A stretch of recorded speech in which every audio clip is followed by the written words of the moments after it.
Hi, I'm Heidi Peck, and I'm going to show you how to put your clarinet away when you're all done playing, whether in band or in orchestra, and what you need to do. So what I do is, here's my clarinet, I'm all done playing, and you want to take care of your clarinet, okay? Whether it's plastic or wood, there are pads in here that are under your keys. You want to take care of those. Those are the things that can sort of pay the price if you don't take care of your clarinet. So what I do first is I'm going to take my reed off first. I'm going to put it away someplace safe in my reed case, right? Because that's the thing that's going to break easily. So I just take him off. I'm going to maybe wipe off the excess, that's on there, and I'm going to put that in my case, and I'm just going to keep it there nice and flat. The second thing I'm going to do is my mouthpiece, and that's my most fragile thing too. This can break if it's dropped, and the mouthpiece is very important. So I'm going to take that off. And here's your swab. This is my swab, but there's all kinds of different kinds, and silk and cotton. I prefer silk. It goes through the instrument a little better. It doesn't get stuck as much as a thicker cotton one, but any one will do. And I sort of like bigger swabs as well. So here's my mouthpiece, and I sort of just kind of wipe it out a little bit. I don't actually pull my swab through it, so that I can kind of keep the integrity of the mouthpiece in there. So that's it. I put my ligature on. I put my cap on, right? That's important. Got my cap, and I put that away, and there we go. My reed and my mouthpiece are away. Okay.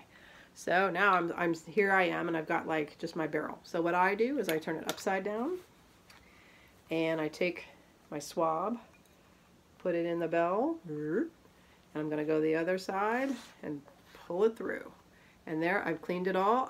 But I usually do it a couple times. I'll do it twice, depending on how long I played. If it's a long rehearsal, there's a lot of spit in there, I will do that. Okay, so now when I take it apart, right, I'll take it apart. I take apart the middle joint first, and I will look in here. Is there water in there? And if there is, I take my swab and I just take my finger and I just kind of get in there and I dig that out a little bit so it's not in there drying. I'll kind of wipe out the bottom of my bell. My particular case keeps the bell connected to the bottom part, so I don't take my bell off.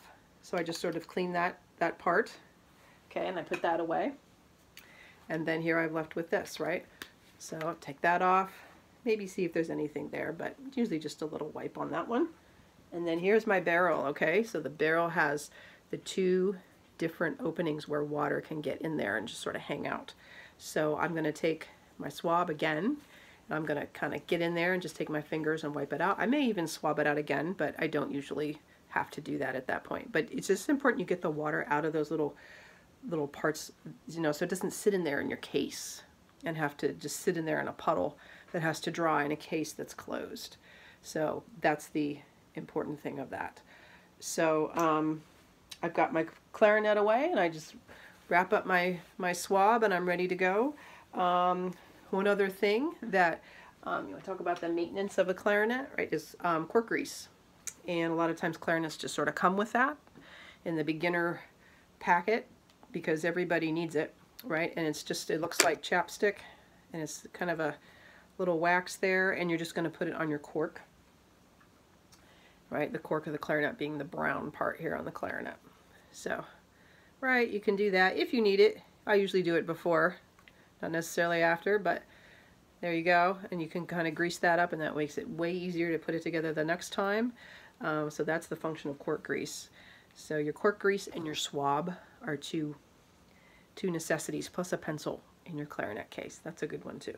Okay, so thanks for watching.